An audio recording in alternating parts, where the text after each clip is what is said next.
I just thought, what's the least TED Talk thing I could possibly do? So I brought my notes. Because this is completely new. I haven't rehearsed it. I built this for today. Because this is the end of an absolutely brilliant day. I thought all the contributions, music, speakers, the contribution from the young people who managed us through the day, the contribution from the staff here in the school who've made today so special has just been absolutely brilliant. And I'm now the end of that, and there's a huge pressure around that. But I also want this to be the end of us fetishizing resilience. Because I think what we often do with resilience is we use it as an excuse to sustain the intolerable, the insupportable, and the unacceptable. And I think it's easy for us to admire those who triumph over adversity through resilience. And it's easy for us to applaud them, and it's easy for us to appreciate them.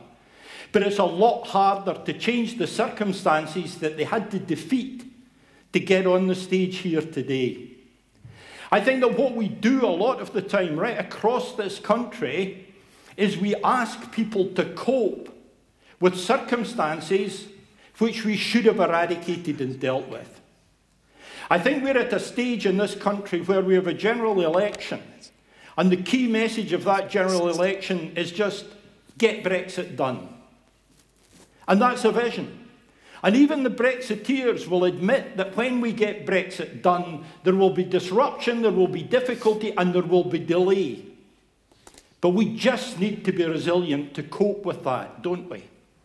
And what we do constantly in this country is we seem to hark back to the Blitz and to Dunkirk. We fetishize Dunkirk as if it was a victory. We talk about it more than we talk about the actual victories in the Second World War. We are obsessed with resilience. And I wonder if we've not reached the stage where that resilience is tipped over into some form of social masochism. And I don't think it's a coincidence that 50 Shades of Grey became a bestseller, because the masochism from the bedroom seems to transfer perfectly well into a wider masochism in society, where we tear ourselves apart, where we have a situation where we are more polarized, we are more challenging, we are more damaging and more unkind towards each other than we have ever been. And faced with that situation, what we do is we ask people to be resilient. And my view is that what we need to do is to stand up and say what is acceptable and what isn't. And my view would be that what we need to think about is when we need to be resilient and where we need to be resistant. For me, getting Brexit done is a bit like somebody applying that to the dentist. Just get the extraction done. Never mind the injection. Never mind the anaesthetic. Never mind any palliative care. Let's just get it over with. And I think that culture of acceptance, that this is the status quo, all of this leads us into a fascinating world where the demand for fairness and for equity and for social justice is greeted as if it was raving Marxism. When we ask for fairness, when we ask for equality, when we ask for equity, when we ask for a redistributive system of taxation to allow excellent public services that would serve us all, we are greeted as if we were the Reds under the bed, unleashed, and the fabric of society was under threat. We ask resilience from the poor. Do we ask it from the rich? Do we ask for resilience from Jacob Rees-Mogg reclining on the benches of Parliament, indifferent to the future that he is attempting to create for us? Do we ask resilience from the rich? Because if we did, perhaps we wouldn't need the tax havens. And we could accept the fact, stressful as it might be, that in order to have a fair and equitable society, we all need to contribute to that. From each according to their ability, and to each according to their means. One might currently be tempted to paraphrase scriptures and suggest that the verse from Matthew would be, whoever has will be given more, and they will have abundance. Whoever does not have, even what they have will be taken from them. But on account of their resilience, they'll get by pretty well. And I think we need to seriously think about this, because I think we demand resilience from those who are in greatest difficulty and challenge. And there's an irony, isn't there, that there's a number of independent schools who glory in the cold shower and exposure as a way of building character. But nobody expects that same character to emerge from the homeless, whose lifestyle it is and are all too present in our cities and towns. And I think we need to think about whether we're asking them to be resilient in an unacceptable presence, or whether we want them to be resistant in a future that offers better. And beyond that controversial world, if you like, of dangerous economics and challenging politics, let's go into my world of education. And in my world of education at the moment, I think teachers are under real stress. I was talking about that in my workshop earlier. Teachers are beleaguered. I was recently at a conference in Derbyshire, a head teachers conference. And one of the heads there was obviously a really substantial presence in the room, an imposing lady both physically and in terms of the aura that she carried with her. And she sat exuding power and authority. And at one point I said to the heads, how many of you are letting your work bleed into the rest of your life? And they all looked wistfully and mournfully at me and nodded their heads. And I said to them, for example, how many of you have got a partner that you promise to love and to honour and to worship with your body? And this head teacher said, no, during term time I didn't. And I thought there was some truth in that. But in that world where teachers are beleaguered by the demands of the SQA and administration and a new priority every week and a constant pressure to paint on wet walls, what have we offered them? A new set of slides and refreshing the narrative. You don't have a problem, you've just read the wrong story. And I think what we need to do is begin to face up to the realities, because one would think that the crisis that we face in terms of staffing, in terms of funding and all of the other challenges that we've got, I thought we might face up to that by investing in more teachers, more classroom support, restoring business managers, returning to time for teaching. I didn't think we actually needed more infographics. And I think there's a serious question in there about whether or not we ask people to be resilient in the face of an unnecessary crisis. And that what we should be doing is banding together and saying, what is it that we need to do to actually address it? How can we genuinely reduce workload? How can we face up to the realities of a much more challenging world in terms of the complexity of young people and the multiplicity of poverty? It's so rare now that one comes across a child who is simply materially poor. Almost inevitably, when one comes across a child in difficulty, there are a whole range of difficulties which beset that young person. And yet, what have we done? We've moved our focus in raising attainment and moved away from the culture of new community schools in Girford. We ask people to be qualified and resilient, rather than asking them to be supported and cared for. And I think there's a genuine point in all of this. And in Scotland, we're particularly bad for it.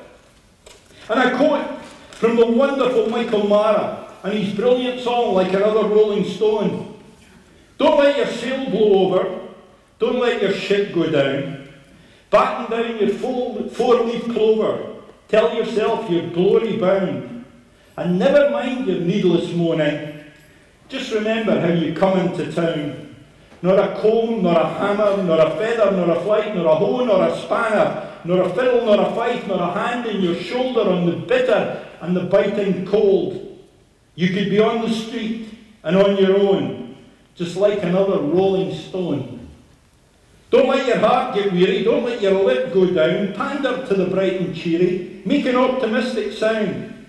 And when you feel the wind getting colder, just remember how you come into town. And isn't that classic? Isn't that classic of often the way that we think and operate here? That we have to accept things because somehow or other it could be worse. It's like when I was a kid and I wouldn't eat my tea and I'd be informed that there were many children in Africa who would be grateful for it.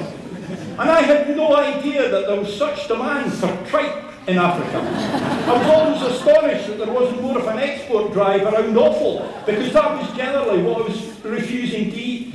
And the point I'm making around that is that we use this hunger as good kitchen philosophy. The hunger will make us appreciate things. Do you think that that's something that Boris Johnson will ever share with his children, should he ever work out how many of them there are and who they might be? But to return to my educational world, not only is our resilience supported by having our narratives refreshed, it's also supported by advice on well-being and mindfulness. And I really don't want my concern about the overwhelming admin and excessive demands of assessment greeted by being told how to breathe better. Right? I was at a course recently where I was taught how to finger breathe. If anyone's not familiar with it,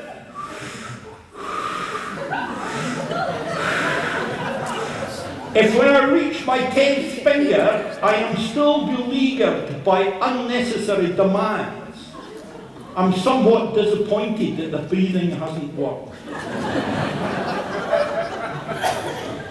And believe me, I am not knocking or being critical of that. These techniques help with self-regulation. They help us to take a moment. They help us to take a step back. They help us to think.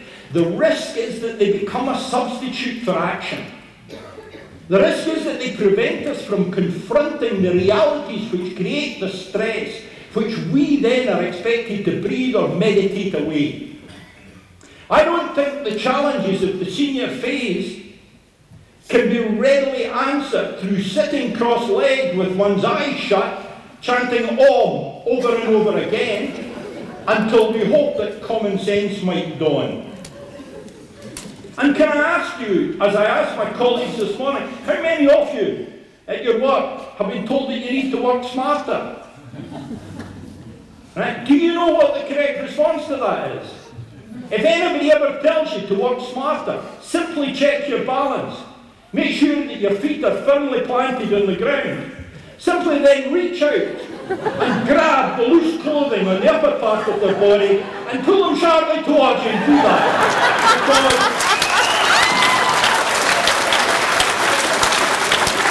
Because how many of you go into your work of a morning and say, I know what I'm going to do today. I'm going to work stupid. And if that hasn't destroyed your day by the interval, you up the level to ludicrous. And if ludicrous doesn't do it, you do it all again at lunchtime in your pants. Right? Is anybody actually doing that, or are you working as smart as you can? So when some pretentious tosser lands from the planet ignorance to tell you to work smarter, what they're actually doing is patronising you. It's like when people tell you to do more with less. I know that Jesus the Saviour managed it at the wedding feast at Canaan, where Greggs let them down really badly over the catering. The vegan sausage rolls had not turned up. And with 5 loaves and 2 fishes, he fed 5,000 people. I hate to break it to you, you are not the Messiah. You cannot do more with less. And you should not be patronised by being told that you can. Nor should you be patronised by being told that it's your resilience that should resolve the situation. And ultimately, and I make no apology for reading this because I want to get it right, ultimately this is my point. We need more resistance. We need more willingness to challenge. We need more belief in genuine change. We need less coping, less settling for a world of inequality, polarity, callousness and greed. We need to demand hope, fairness and social justice. We need to stop demanding that people pull themselves up by their own bootstraps until we have ensured that everyone has shoes. And resilience is a great quality, but we rely on it too much. And we ask it most from those whom we have cursed with disadvantage. We also need to recognise that we have much to build on in Scotland. We do have activism. We do have politicians who listen. And we do have more sense of community than many other countries. So let's not talk about resilience. Let's talk about strength. Let's talk more about community. Let's rediscover mutuality. Let's dwell less on the power of one and enlist the power of all. Let's break any link between resilience and acceptance. And let's build a world where we end the culture of individualism and separation and say loud and clear, there is such a thing as society, and we want a better one. Thank you.